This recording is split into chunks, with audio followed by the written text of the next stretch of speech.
Sidi Bou Saïd, à quelques kilomètres au nord de Tunis, l'un des endroits les plus chics de la côte tunisienne.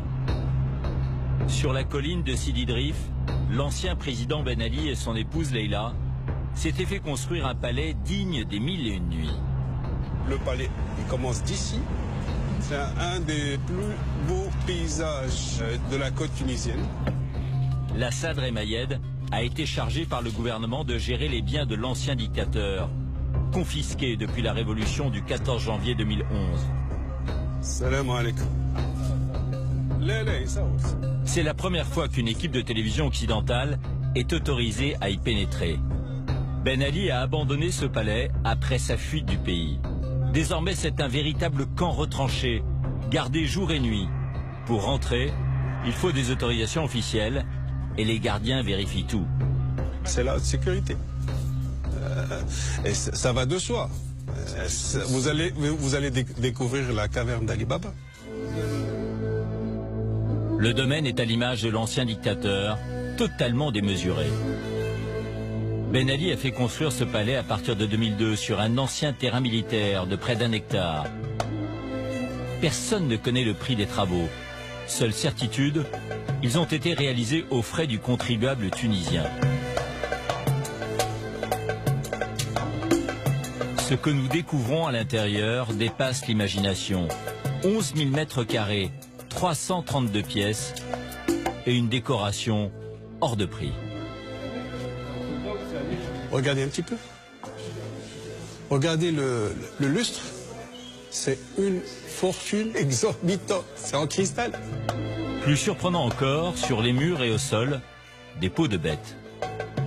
Il y a des peaux réelles de léopard. Cette pièce servait de salle de jeu pour le petit Mohamed, le fils de Ben Ali et Leïla. Né en 2005, il était considéré comme le futur héritier. Mohamed vivait ici seul avec ses parents, quasi retranché, sans contact avec le pays réel. L'enfant avait sa suite. C'est son monde à lui ici. Voilà, c'est son salon, son bureau, sa télé. On lui apprend à être empereur. Même les meubles de la chambre de l'enfant sont des pièces d'orfèvrerie. Les lits sont en argent. Tout ce que vous voyez, c'est en argent. Une salle de bain en jacuzzi. Regardez le dallage, le dessin en bas. Tout dans ce palace était fait pour donner au dictateur l'image de sa puissance. La Sadr nous montre la salle à manger, immense, somptueuse. Puis le coin maquillage de la chambre de Leïla Ben Ali, décorée avec de l'or. Regardez la taille et le poids de l'or placé dans cette chambre. Les peintures sur les murs sont également ornées de feuilles d'or.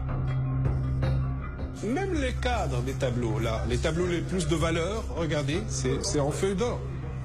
Vous ne pouvez même pas avoir une idée claire de ce que vivait son peuple. De voir tant de luxe sur un même endroit, ça me fait mal comme Tunisien. Statues d'ivoire, porcelaine de musée, vase de Chine, le palais regorge de trésors. Avec l'argent détourné, le dictateur et sa famille ne se refusaient rien. La piste d'atterrissage de l'hélicoptère. Un héliport, une plage privée en contrebas, reliée par une route sécurisée qui rejoint le palais. Une piscine sur la grande terrasse dominant la mer. Et une autre encore dans les sous-sols, avec salle de relaxation. Rien que dans cette résidence, il y a plus de 50 000 objets. L'ensemble du palais, ce qu'il contient, est évalué à plus de 500 millions d'euros. L'inventaire détaillé des multiples biens de la famille va prendre des années. D'autant plus que cette fortune n'était pas uniquement mobilière. Dans cette bibliothèque, c'est Ali. Un coffre-fort caché derrière un faux livre, comme dans les films. Voilà. Voilà, c'est comme ça, mais une tirette.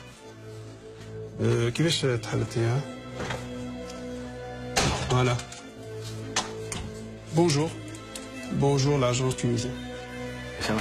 À l'intérieur, ce que découvrent les enquêteurs juste après la Révolution, sous le regard d'une caméra de télévision tunisienne, est à peine croyable. Des centaines de liasses de billets, notamment de 500 €, empaquetés sous plastique. Mais aussi des devises en provenance du monde entier. En tout, plus de 20 millions d'euros d'argent liquide. Une somme colossale abandonnée par Ben Ali au moment de sa fuite. Une goutte d'eau comparée aux milliards détournés par la famille durant son règne.